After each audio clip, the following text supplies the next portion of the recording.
আমাদের নিজের ঘরে আপন ঘরে ভগবানকে খুঁজি না বাবা, চারিদিকে ছুটে যায়, তাই না মা? কেউ যদি বলল অমুক জায়গায় ঠাকুর খুব জাগ্রত, আমরা দৌড়াবো।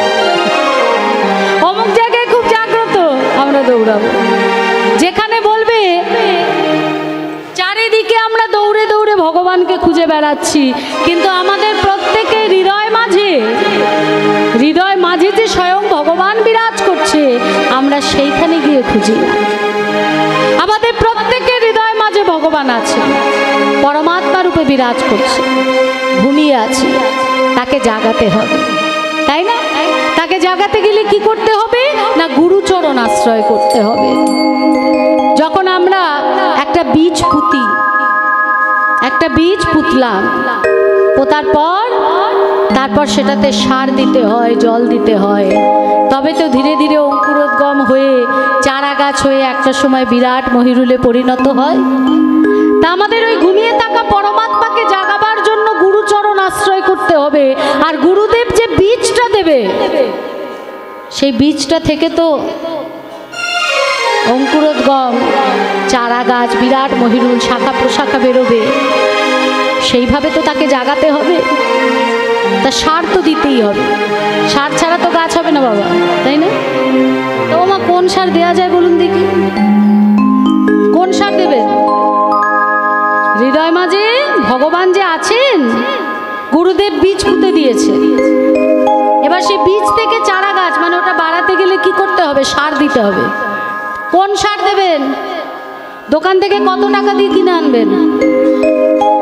হায় হায় গো, কথা কও না কেন? হ্যাঁ হ্যাঁ,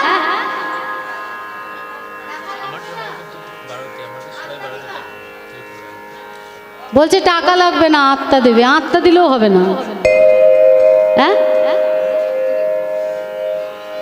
ভক্তি দিলেও হবে না। ভক্তিটা পাবে কোথা থেকে? সেটা আনতে হবে তো, কোথায় গেলে পাবে?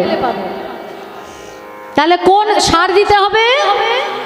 সাধুগুরু ভক্ত বৈষ্ণবের চরণ ধুলি। সাধুগুরু ভক্ত বৈষ্ণবের চরণ ধুলির যে সার, সেই সার দিতে হবে। আর সেই সঙ্গে জল, নয়ন জল, এই দুটো জিনিস দিলে তবে ধীরে ধীরে, একদিন দুদিন দিলে হবে না, দিতে হবে। কারণ ভগবান, তাকে আমরা জাগাবো, একদিন দুদিন করলে হবে না। যে কোনো কাজ টানা 21 দিন করলে তবে গিয়ে সেটার প্রতি আমাদের আগ্রহ বাড়ে, তারপর সেটা এগোতেই থাকে। তাহলে সেটা দিতে হবে, ধৈর্য ধরতে হবে, সৎসঙ্গ করতে হবে, ভক্ত সঙ্গ করতে হবে, বৈষ্ণব সঙ্গ করতে হবে, তাদের চরণ ধুলি আর প্রেমাশ্রু, এই দুটো দিলে তবে আমাদের হৃদয় মাঝে যে পরমাত্মা ঘুমিয়ে আছে, সেই ভগবান জাগবেন। তা আজকে মা যশোমতী, তিনি ঘরের মধ্যে নিজের ঘরে না খুঁজে বাইরে খুঁজলেন বলে গোপালকে পেলেন না। তাই ভগবান আমার জীবকে শিক্ষা দিয়ে বললেন, ওহে জীব, যদি আমায় খুঁজে বার করতে হয়, সবার আগে নিজের ঘরে খোঁজো। আমি সবার ঘরের মধ্যেই, হৃদয় মাঝেই বিরাজ করছি। নিতাই গৌর হরি বল। তা বলছে, সেই দিন আমি মাকে কথা দিয়েছিলাম যে মাকে না বলে আমি কোথাও যাব না। তাহলে মায়ে না বলে যদি আমি যাই গোঠে, মরিবে আমার মা, আমি পড়িব সংকটে, আমার মা প্রাণে মারা যাবে। আর মা যদি প্রাণে মারা যায়, এর থেকে বড় অপরাধ আর কিছু হতে পারে না। কেন জানিস? আমার মার মতো মা আর কারো নাই, মার মতো মা আর কারো নাই,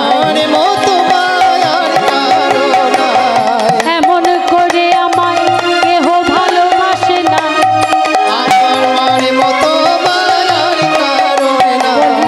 এমন করে কেহ ভালোবাসে না, মার মতো মা আর কারো নাই, এমন করে কেহ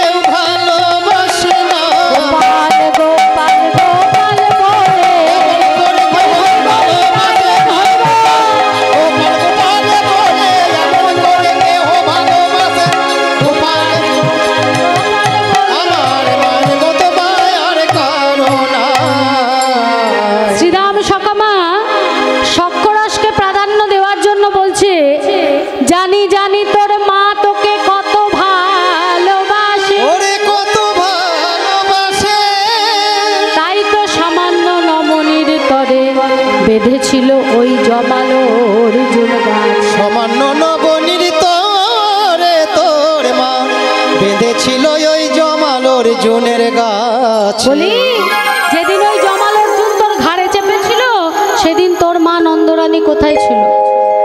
হ্যাঁ, জমাল অর্জুন, এই জমাল অর্জুন কে ছিলেন বাবা? কুবেরের দুই পুত্র। কুবেরের দুই পুত্র, তারা দেবর্ষি নারদের কাছে অভিশপ্ত হয়ে গাছে পরিণত হয়েছিল। আর বলেছিলেন, দেবর্ষি নারদ বলেছিলেন, যেদিন স্বয়ং ভগবান আসবে নন্দ যশোমতীর ঘরে ছোট্ট গোপাল হয়ে, সেই দিন তোমাদেরকে সেই উদ্ধার করবে। তা যখন ওই কার্তিক মাসে উদরে বাঁধলেন, একটা দড়ি কোমরে বাঁধলেন আর একটা বাঁধলেন কোথায়? উদুকলের সঙ্গে। আর ছোট্ট গোপাল হামা দিয়ে দিয়ে জমাল অর্জুন গাছের পিছনে গেল, ভাবলো জোরে টানবে, উদুকল ছিঁড়ে যাবে আর গোপাল সখাদের কাছে চলে যাবে। কিন্তু মায়ার বন্ধন, ভালোবাসার বন্ধন ছেঁড়া বড় দুষ্কর। আমরা জগতের মানুষ মায়ার মধ্যে যেমন আবদ্ধ হচ্ছি, তেমনি মায়ের বাৎসল্য রসে ভগবান আবদ্ধ হয়েছিলেন। সেই বন্ধন ভগবান ছিঁড়তে পারিনি। দড়ি তো ছেড়েনি, জমাল অর্জুন পড়েছিল গোপালের গায়ের ওপরে। আর সখারাই সেই জমাল অর্জুনকে সরিয়ে গোপালকে সেখান থেকে সরিয়ে এনেছিল। যখনই এই কথা বলেছে সঙ্গে সঙ্গে বলে উঠলেন, আয় শ্রীরাম, খবরদার, আজকে যা বলেছিস বলেছিস, আর যদি কোনোদিন মাতৃনিন্দা করবি তাহলে আমি তোর সঙ্গে কথা বলবো না। এটা তোর প্রথম অপরাধ, তাই ক্ষমা করে দিলাম। কান খুলি শুনে রাখ, এই জগতে যে মাতৃনিন্দা করে, পিতৃনিন্দা করে, যে মাতা পিতাকে কষ্ট দেয়, যে মাতা পিতাকে সম্মান করে না, ভক্তি করে না, শ্রদ্ধা করে না, আমি তার দিকে ফিরেও চাই না। তাই গৌর হরি বল। কানু, আহা, কানাই আর শ্রীরাম কথা বলছে, আর এদিকে কানুতে